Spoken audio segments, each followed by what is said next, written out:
Dog ব্রিডের history নিয়ে যদি আপনি আলোচনা করতে চান তবে তার মধ্যে ডোবারম্যান পিন্সচার এই ব্রিডটির হিস্ট্রি কিন্তু খুবই ইন্টারেস্টিং। তো আজকে আমরা এই ব্রিডটির ইতিহাস নিয়েই আলোচনা করব। তো আশা করি এই ভিডিওটি আপনাদের ভালো লাগবে, তাই একটাই রিকোয়েস্ট, শেষ অবধি দেখবেন এবং ভালো লাগলে কমেন্ট করবেন, তাহলে আরও এরম হিস্ট্রি কিন্তু আমি আপনাদের জন্য নিশ্চয়ই নিয়ে আসব। তো দেখুন, এই ডোবারম্যান ব্রিডটি কিন্তু প্রথম 1880 সালে আত্মপ্রকাশ করে কার্ল ফ্রেডরিচ লুইস ডোবারম্যানের হাত ধরে, যিনি একটা ট্যাক্স কালেক্টর ছিলেন, যিনি নিজের প্রয়োজনে, নিজের হেল্পের জন্যে বা নিজের প্রোটেক্টিং পারপাসে একটি ডগ বানাতে চেয়েছিলেন এবং অনেক ডগের কিছু স্পেসিফিক কমন ফিউচার্সগুলিকে তিনি নিয়ে একটি ডগ নতুন বানানোর চেষ্টা করেছিলেন, আর সেটি কিন্তু ডোবারম্যান পিন্সচার হিসেবে আত্মপ্রকাশ পায়। অনেক রিপোর্টে জানা যায় যে ডোবারম্যানকে নাকি রটহুইলার, বিভিন্ন অন্যান্য বড় বড় হাউন্ড, এদের জিনের মিক্সিংয়েই কিন্তু তৈরি করা হয়েছিল, কারণ লুইস ডোবারম্যান একে guarding purpose, loyal purpose, intelligent purpose এবং হান্টিং পারপাস ইউজ করতে চেয়েছিলেন এবং প্রচুর হেলদি অ্যান্ড ফিট করতে চেয়েছিলেন, যে কারণে কিন্তু কিছু ভিন্ন ভিন্ন ব্রিডের ইম্পর্টেন্ট কিছু জিনের কিন্তু দরকার পড়েছিল। কারণেই কিন্তু অনেক ব্রিডের মিশ্রণে এই ব্রিডটি কিন্তু আত্মপ্রকাশ করে। তারপর কিন্তু এর মডিফাই করেছিল National Doberman Pinscher Club. Louis ডোবারম্যানের মৃত্যুর পরেও কিন্তু এই ব্রিডটার উপর অনেক রিসার্চ চলে, এই ব্রিডটার উপর অনেক কাজ হয়, মডিফিকেশন হয় এবং এই ব্রিডটি কিন্তু প্রপার ডোবারম্যান পিন্সচারে পরিণত হয় লুইস ডোবারম্যানের মৃত্যুর পর।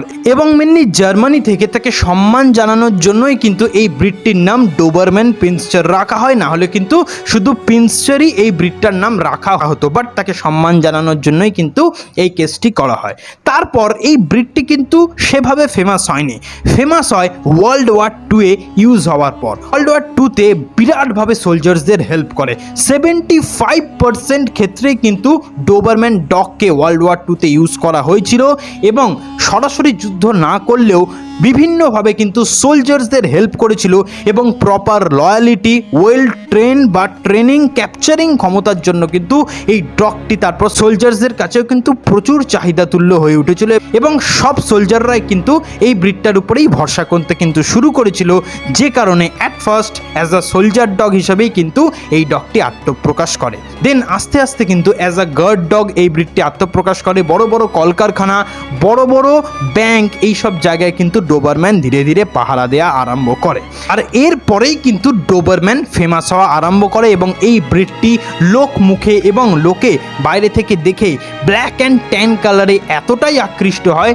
যে এই ব্রিডটার উপর তারাও ইন্টারেস্ট দেখাতে আরম্ভ করে এবং এই ব্রিডটি আস্তে আস্তে লোকের কাছে কিন্তু ছেয়ে উঠতে থাকে এবং লোকে অ্যাডাপ্ট করতে থাকে, কারণ এর প্রপার লয়ালিটি, এর proper guarding behaviour and aggressiveness, যেটা কিন্তু বাড়ির লোকেদের সেফ রাখতো এবং বাইরের নানা লোকের অ্যাটাক থেকে কিন্তু বাড়িকে বাঁচিয়ে দিত। But after a long time বাড়িতে ডোবারম্যান পোষার পরেও কিন্তু ডোবারম্যানকে এখনও অ্যাজ আ ফ্যামিলি ডগের ক্যাটাগরিতে রাখা হয়নি, কারণ এর aggressive nature, hunting nature and continue playing nature, কারণ এই ডগের মধ্যে কিন্তু এনার্জি খুব বেশি হয় এবং এই এনার্জি চ্যানেলাইজ না হলেই কিন্তু ওরা একটু লাফাঝাপা, ওরা একটু মারপিট আরম্ভ করতে থাকে, যে কারণে কিন্তু ডোবারম্যানের মালিককেও অনেক সময় ডোবারম্যান দ্বারা আহত হতে দেখা যায়।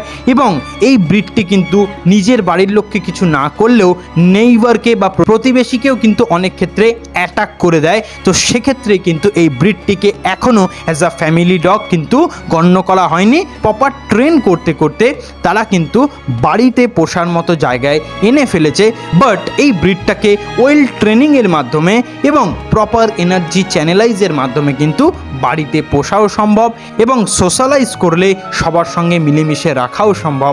বাট অবশেষে একটাই কথা, এই ব্রিডের অ্যাগ্রেসিভ নেচার, এই ব্রিডের হান্টিং ক্যাপাবিলিটি, এই ব্রিডের একটা স্ট্রেংথ কোয়ালিটি, এই জিনিসগুলোকে কিন্তু আপনাকে মাথায় রাখতেই হবে, কারণ এই ব্রিডটা কিন্তু কখনোই ফ্যামিলি পারপাস তৈরি হয়নি বা ফ্যামিলি প্লেইং পারপাস তৈরি হয়নি।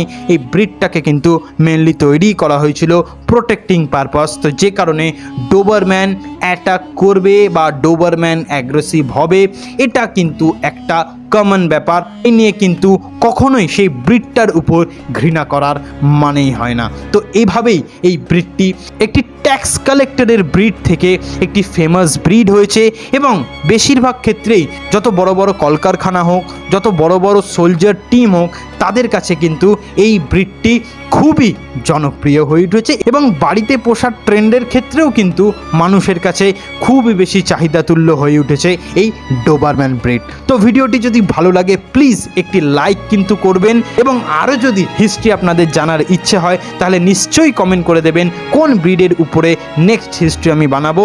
তো নিশ্চয়ই আমি তার উপর ভিডিও বানানোর চেষ্টা করব। Thank you.